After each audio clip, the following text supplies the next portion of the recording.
বাংলাদেশ জাতীয়তাবাদী দল ভাঙ্গুড়া ইউনিয়নের নেতৃবৃন্দ, আসসালামু আলাইকুম ওয়া রাহমাতুল্লাহি ওয়া বারাকাতুহু। প্রিয় উপস্থিতি, আমি মুরাদনগরের একজন অভিভাবক এখানে উপস্থিত আছেন। আমি একটা কথাই, আমাদের মধ্যে একটা চেয়ার নিয়ে আসেন, একটা সভাপতি নিয়ে আসেরা অনেক বাকবিতণ্ডা সৃষ্টি হয়। আমি আশা করব মুরাদনগর উপজেলা বিএনপির সভাপতি রঞ্জন ভাইয়ের নেতৃত্বে এই সমস্যাটার সমাধান আমাদেরকে করে দেবেন। মিটিং বসতে গেলে এখানে ঝগড়াঝাটি হয়। আমাদের একজন বাঙ্গুড়া ইউনিয়নের অভিভাবক আপনার মাধ্যমে আমাদেরকে ভাগ করে দিয়ে দেবেন, এগুলি আমার বক্তব্য শেষ করছি। আসসালামু আলাইকুম। সম্মানিত উপস্থিতি, এর মধ্যে আমাদের সামনে সংক্ষিপ্ত বক্তব্য নিয়ে আছেন জনাব আলী আক্কাস দিকে যারা। সম্মানিত উপস্থিতি, আমাদের বিসমিল্লাহির রহমানির রহিম, নাহমাদুহু ওয়া সাল্লাল্লাহু আলা রাসূলিল কারীম, আম্মা বাদ।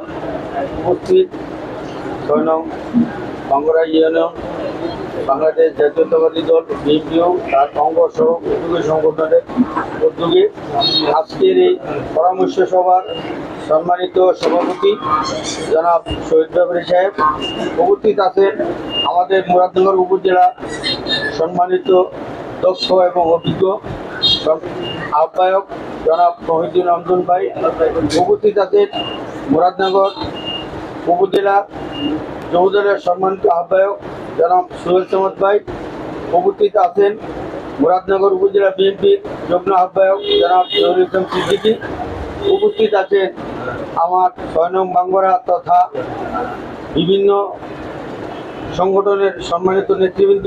আসসালামু আলাইকুম ওয়া রাহমাতুল্লাহ। সম্মানিত উপস্থিতি, আসলে অত্যন্ত দুঃখের ব্যাপার, আমরা যে সমস্যাটা 5 তারিখ থেকে এই পর্যন্ত আমরা একটা মোটামুটি অনুভব করতেছি। আসলে এটা আমাদের একজন অভিভাবকহীন, যার জন্য আমরা এমুখে বলি না, এমুখে বলি নাই। এই সমস্যাগুলি আমাদের সৃষ্টি হয়েছে, এটা বাস্তব সত্য। আমি সবাইকে অনুরোধ করব, এখানে নেতৃবৃন্দরা আছেন, তারা আমাদের কর্ণধার হিসেবে যাকে পছন্দ করবেন আমরা তাকে মেনে নেব এবং তার প্রমাণে আমরা চলব।